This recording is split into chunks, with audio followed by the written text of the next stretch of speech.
Are you feeling down? ஒன்றும் பண்ணாதீங்க. Believe in your self. எதுக்காக சொல்கிறேன்னா, நமக்காக நம்ம தானே இருக்கோம், மற்றவங்க கிடையாது இல்லைங்க. உங்களை டிஸ்கரேஜ் பண்ணுறதுக்குன்னே ஒரு சிலர் இருப்பாங்க இல்லைங்களா? உங்களால் முடியாது, உங்களால் கண்டிப்பாக எதுவும் முடியாது, நீங்கள் வேஸ்ட்டு தான், எது பண்ணாலும் தப்பு தப்பு தப்பு அப்படின்னு சொல்கிறதுக்கு ஒரு சிலர் இருக்காங்க தானே. ஆனால் நீங்கள் என்ன பண்ணணும்னா, இதெல்லாம் பெருசாக மைண்டில் எடுத்துக்கக்கூடாது. ஏன்னா நம்ம மைண்ட் ஒன்ஸ் ப்ரெஷர் ஆச்சுன்னா நம்ம மைண்ட் நம்ம கண்ட்ரோலில் இருக்காது. ஆமாம் தானேங்க? ஒன்றுங்க, உங்களை நம்புங்க. Believe in your self. சரிங்களா? உங்கள் மைண்டு எவ்வளோ யார் என்ன சொன்னாலும் உங்கள் மைண்டு ஒன்று சொல்லும், உங்கள் மனசுக்குள்ளே இருக்கும் ஒன்று. அந்த விஷயத்த மட்டும் நீங்கள் பிலீவ் பண்ணுங்கள், அது மட்டும் கேளுங்க. 1000 பேர் 1000 சொல்லுவாங்க, அதெல்லாம் கண்டுக்காதீங்க.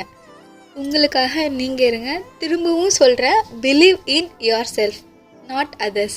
மற்றவங்க நம்மளை தப்பாக சொன்னாலும், உன்னால் முடியாது, எதுவும் முடியாதுன்னு சொன்னாலும் நீங்கள் அதை ரைட்டாக திங்க் பண்ணுங்களேன். அவங்களே கன்ஃபியூஸ் ஆகிட்டு போயிடுவாங்க. ஷார்ட்டாக சொல்லணுன்னா, உங்களை நீங்கள் நம்பாமல் மற்றவங்கள நீங்கள் நம்புனீங்கன்னா, மற்றவங்க பேச்சை நீங்கள் கேட்க ஆரம்பிச்சிங்கன்னா ஒன்றும் கிடையாது, நடு ரோடு தாங்க. இப்போவாவது நான் சொல்கிறது புரியுதா உங்களுக்கு? உங்களை டிஸ்கரேஜ் பண்ண 1000 பேர் வந்தாலும் நீங்கள் அவங்க முன்னாடி எதிர்த்து நில்லுங்க, என்னால் முடியும்னு. அவங்களே பார்த்து பயந்து ஓடிடுவாங்க. செல்ஃப் கான்ஃபிடென்ஸ் ரொம்ப முக்கியங்க.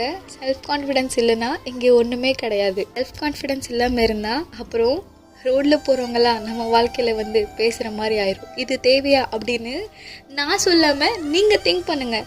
உங்களுக்கு புரியுதுங்களா? புரியலன்னா பிரச்சனையே இல்லை, திரும்ப நான் சொல்கிறதே கேட்டு வாங்க, புரியும். Believe your self, trust your self. உங்களை மட்டும் நீங்கள் நம்புங்க, உங்களை மட்டும் நீங்கள் பிலீவ் பண்ணுங்கள். உங்களுக்கு இப்போது புரியுதுங்களா? 1000 பேர் 1000 சொன்னாலும் சுனாமியில் ஸ்விம்மிங்க போடுறது கணக்கா எனக்கு நான் யாருன்னு தெரியும்னு ஐ நோ ஹூ ஐ அம் அப்படின்னு சொல்லிட்டு போங்களேன். நிஜமாக சொல்கிறேன், நம்ம லைஃப் அப்படி இருக்கும்.